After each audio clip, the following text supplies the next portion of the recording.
Bien-aimés dans le Seigneur, bonjour.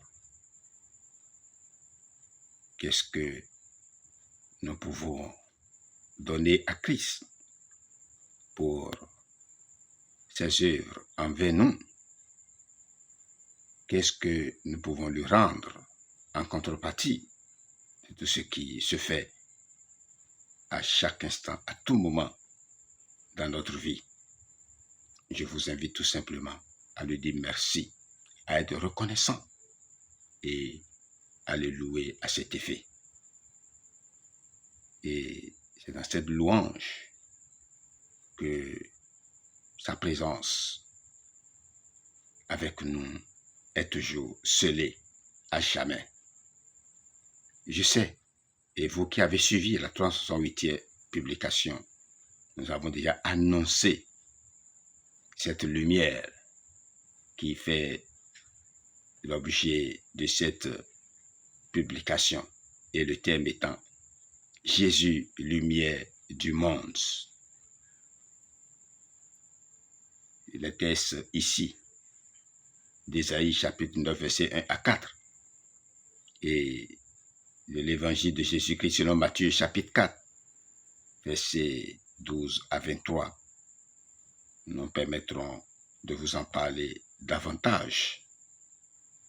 Et déjà de l'explication, je peux vous dire que la lumière, la véritable lumière est une personne unique et éternelle.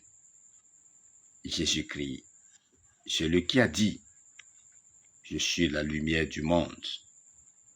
Celui qui me suit ne marchera pas dans les ténèbres, mais il aura la lumière de la vie. Jean chapitre 8, verset 12.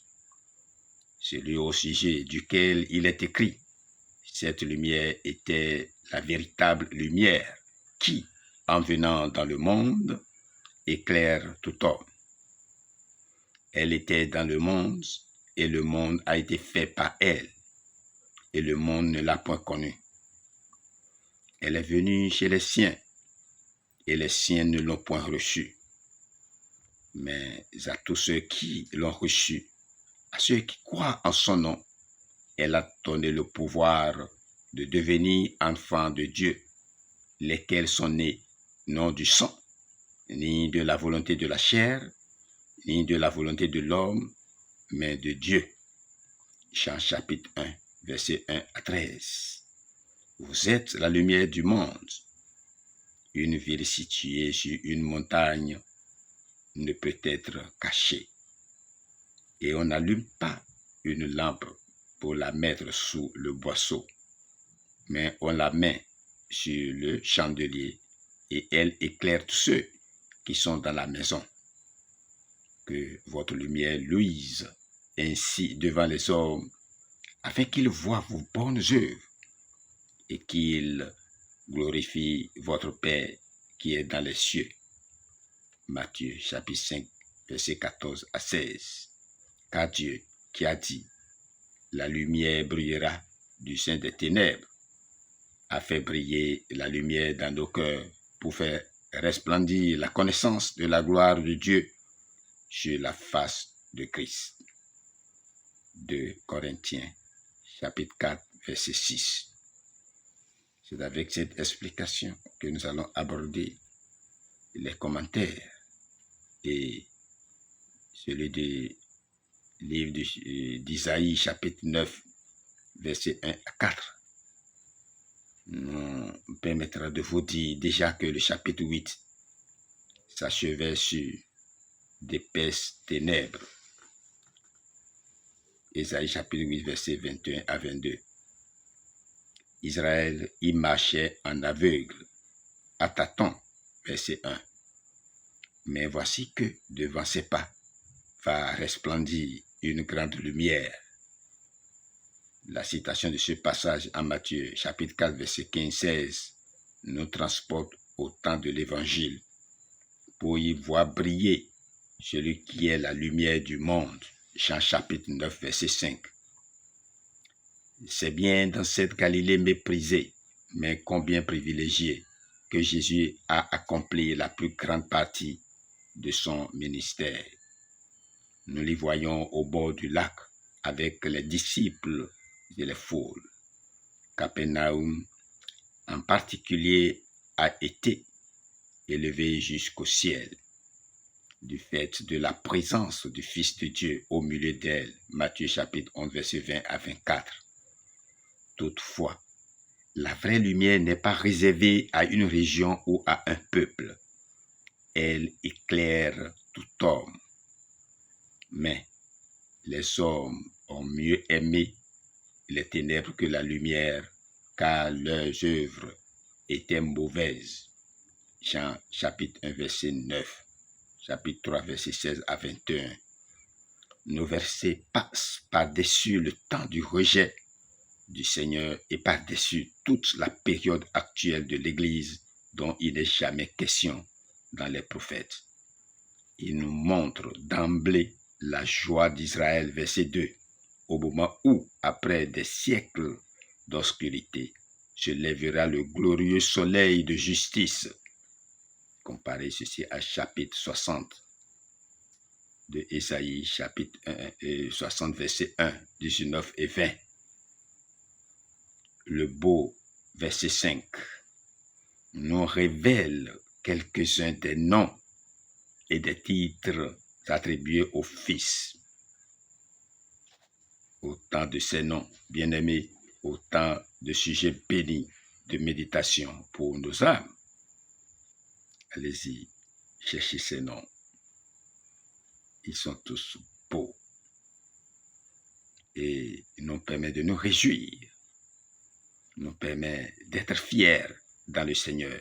Et c'est avec ces fiertés que nous abordons Matthieu chapitre 4, versets 12 à 23, pour vous dire, dans la citation d'Ésaïe chapitre 9, verset 1 à 2, nous avons au verset 16 une légère variante. Au temps du prophète, le peuple marchait encore dans les ténèbres. Il est maintenant assis, ayant pris sa place, loin de la lumière de Dieu et ayant perdu tout courage, toute espérance. C'est précisément le moment où Dieu peut intervenir. Celui qui est la lumière paraît, apportant la délivrance. Il passe. À son appel, saisi par son amour, quelques disciples s'attachent à lui et le suivent. 2 ici, 2 là. Simon et André, Jacques et Jean. C'est pour ces hommes l'instant décisif, celui qui, soudain, a tout changé dans leur vie et qu'ensuite, ils n'oublieront plus. Chapitre 19, verset 23 à 30. Oui, ils quittent aussitôt leur père, le bateau, les filets. Mais c'est pour trouver un maître comme il n'y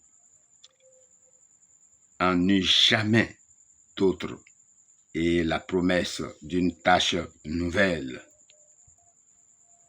Ils deviendront pêcheurs d'hommes. Le moment venu, le Seigneur fera d'eux des évangélistes et des apôtres. Tous les chrétiens ne sont pas appelés à abandonner leur gagne-pain ou à renoncer à jouir des biens de famille.